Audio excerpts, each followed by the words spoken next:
Oh. Oh no! Ow. I actually gave up. Hello, welcome and good morning to episode number 10 of Finding the Lost Spoke in the Wheel of Life. The series where I show you how I cycle into a new life after I gave up everything I had 2 years ago.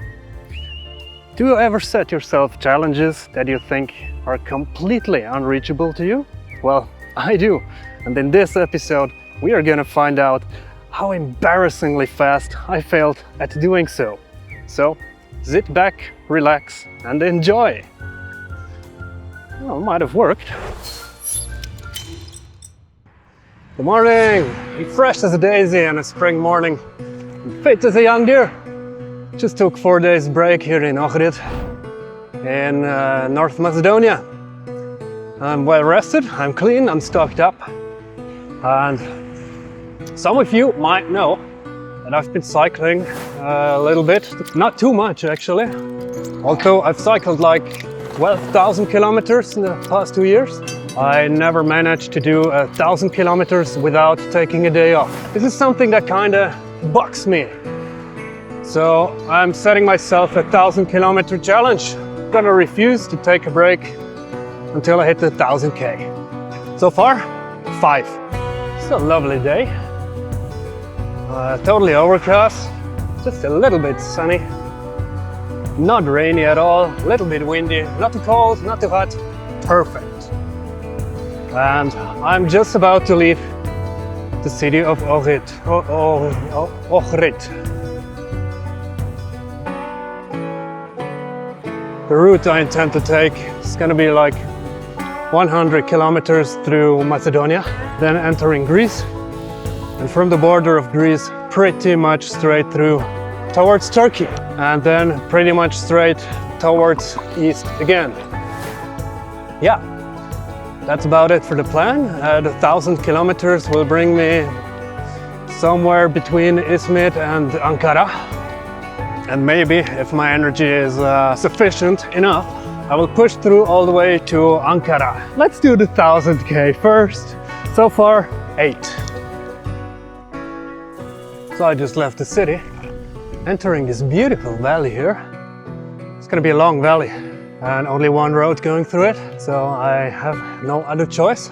But the traffic is pretty much died down. There's like one car every 2 minutes, which is very, very welcoming. A good sign. I was really scared that there's gonna be a lot of traffic.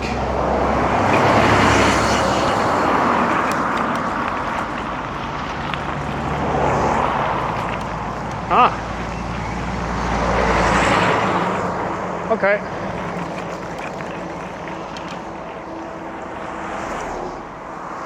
So much for that.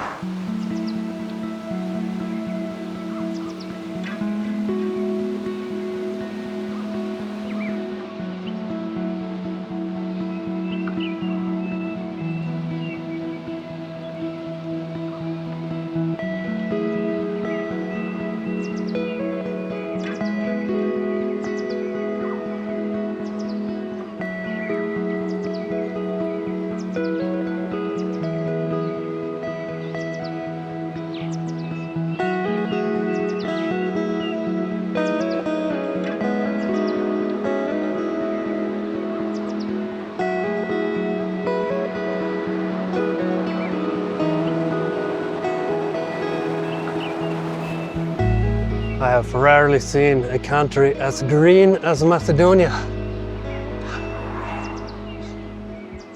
It's like riding through a garden. It's amazing. And it's starting to rain. It does not look promising up ahead. Looks like a free shower. And with that, the rain has started. Slightly wet already. Oh, rain. Oh, was such a good start. Anyway, let's keep going. What a wonderful fog or mist, you might think. But let me give you a reality check. This is a landfill, the big one, and it is on fire. This is not fog, this is smoke. This bullshit is something that Southeast Europe still has not figured out how to solve. And it hurts my soul, my heart, and so it should hurt the locals' heart and soul. I mean, look how beautiful it is around here, and then you have this. Why? Government of all these countries, you suck, do something about this. It's horrible. And the sad truth is, it's not only here in Macedonia, it's the same in Serbia, it's the same in Albania. I'm not sure about Montenegro, I haven't seen anything like that in this country. I'm not sure about Croatia, also haven't seen it there. But lots and lots of countries here in the southeast of Europe. That's how they deal with garbage. It sucks. A few kilometers down the road, I met yet another cyclist, Kaspar. He's on a round-trip tour from Germany to Turkey and all the way back again. Naturally, we teamed up to cycle together for a bit and exchange stories of our lives and travels.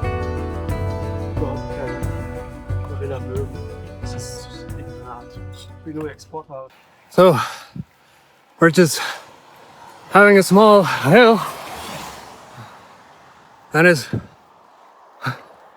so impressive to me what difference the proper gears it makes. Kaspar, he has like a somewhat proper touring bike, and he is chilling his way up here in third gear. I am suffering in first gear, and it's like 4 or 5% gradient.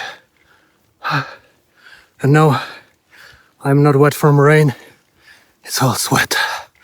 But now we have reached the top.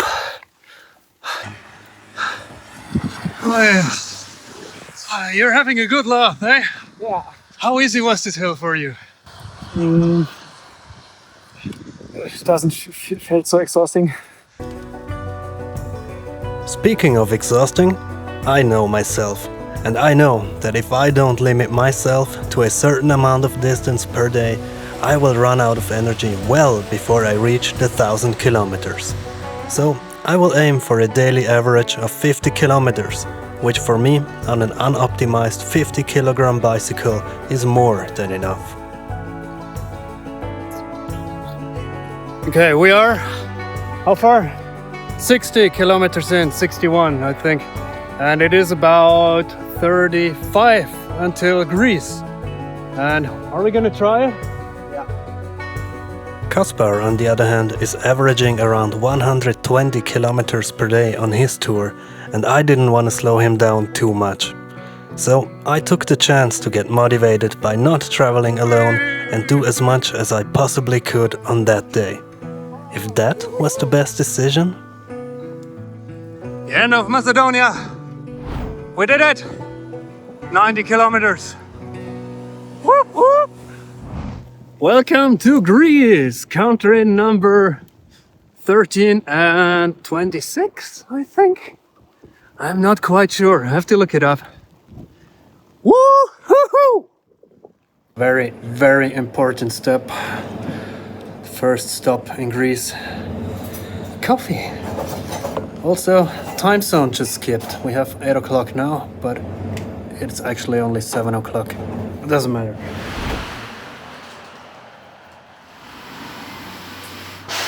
Blas!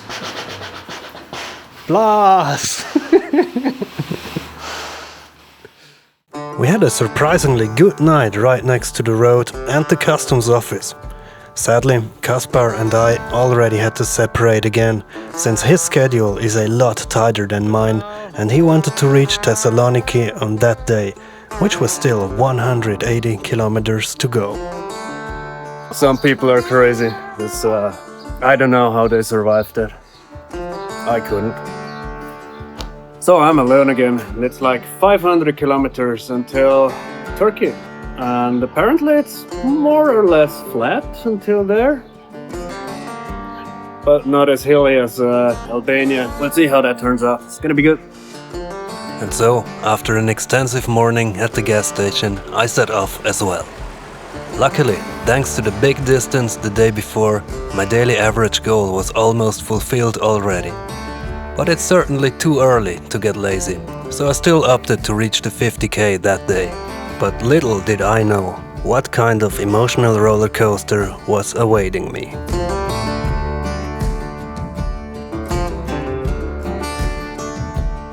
I'm really wondering how much distance Kasper is doing today.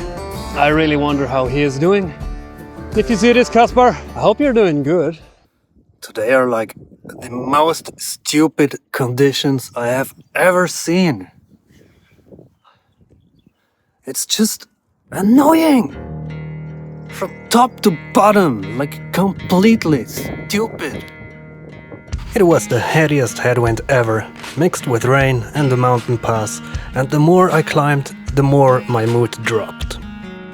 But after several hours of complaining, it finally seemed to brighten up a little. I have calmed down a little bit, and so has the weather. And I'm just wondering, what are your least favorite conditions on the road? And especially, how do you deal with them? Do you just push through? Do you take a break? Do you get annoyed as I am? How do you deal with it? Because I don't like being annoyed. I'd like to find a way around that if possible. Despite a small relief from the wind and finally reaching the first of two hilltops, Mr. Murphy further tested my patience, which at this point was hanging on a fine thread. I tried to make the best out of the situation and just enjoy the wonderful empty road and beautiful nature around me, as once again I was attacked. Hou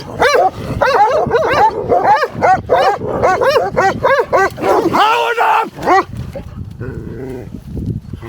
Hey, wat is dit probleem? Yeah, the fine thread has snapped in this very moment. I don't know how much of that is on camera. But these dogs, like 6 or 7 dogs, they were just barking at me like stupid. And the shepherd stood on his meadow watching me, telling me to continue to cycle, while his stupid dogs are attacking me. Usually the shepherds actually call their dogs back, but he was just watching and enjoying the show. What a I am usually not aggressive towards anyone, but these dogs followed me for more than 1 kilometer, attacked me several times, and the shepherd just didn't care. So I stopped caring about the dog's well-being as well. Okay, inte not so full. I've had enough. Now I'm gonna throw some stones. Yeah. Scheißkater! As if I wasn't pissed enough today. Really strange day today. I don't know what's wrong. But the good news is, it can only get better, I think. And my voice is almost gone. That was a lot of shouting. Okay, even better news. My voice. Even better news. I reached the top of the hill. Anyway, let's do a drive-by shot to calm down a little bit and then enjoy the downhill. Yeah, that's a good idea.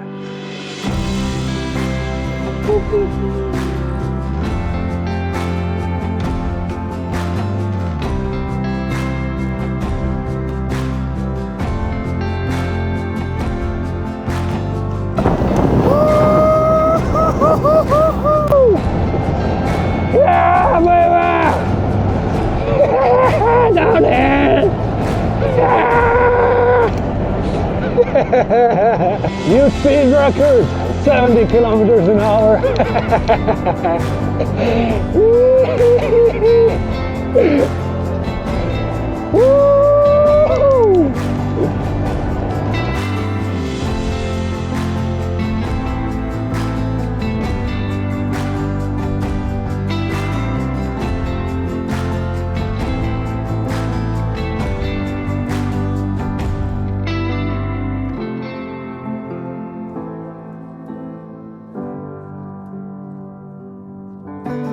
As you might see, I'm a little bit tired, so is my voice. I had 2 burritos in this restaurant. I was just too hungry to film, I'm sorry, but at least I found a friend. Gonna be going to the camp spot at the lake rather soon, and then I am done for today. It was just not the best days in my touring life, to be honest. Good evening.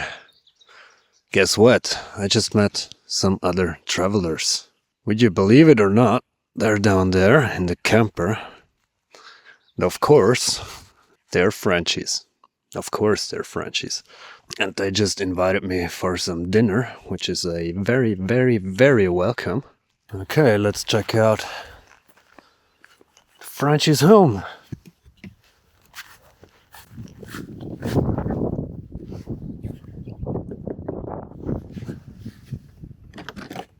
Welcome. Bonjour! Welcome. Sorry for the camera, is it okay?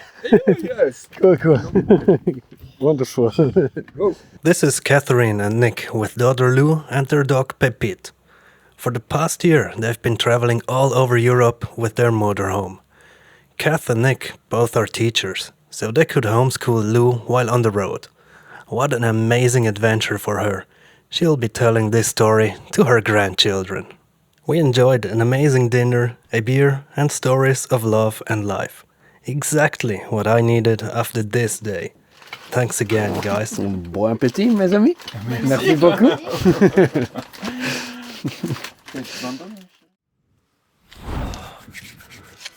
Oh, morning y'all. I made it out of the tent. I'm still packing it. It is surprisingly fresh here at 700 meters above sea. Really, really looking forward to reaching the ocean again in 100 kilometers.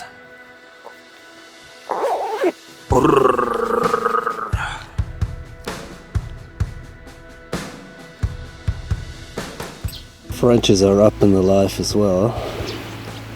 I bet they had a more comfortable night than I did.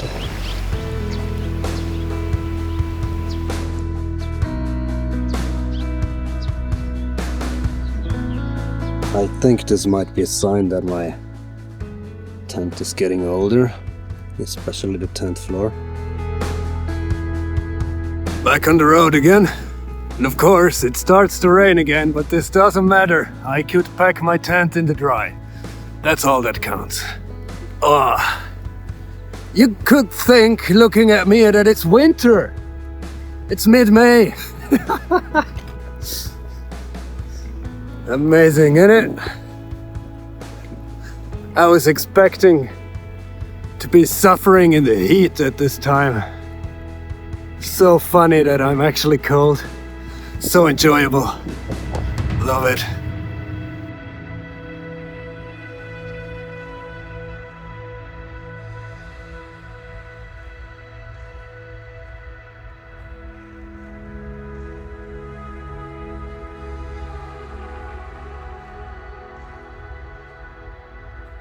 It's about 5 degrees, it's rain, it's headwind. And it's fun! Yay!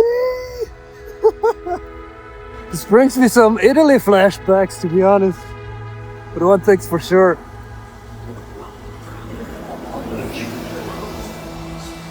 I'm not gonna push too far today.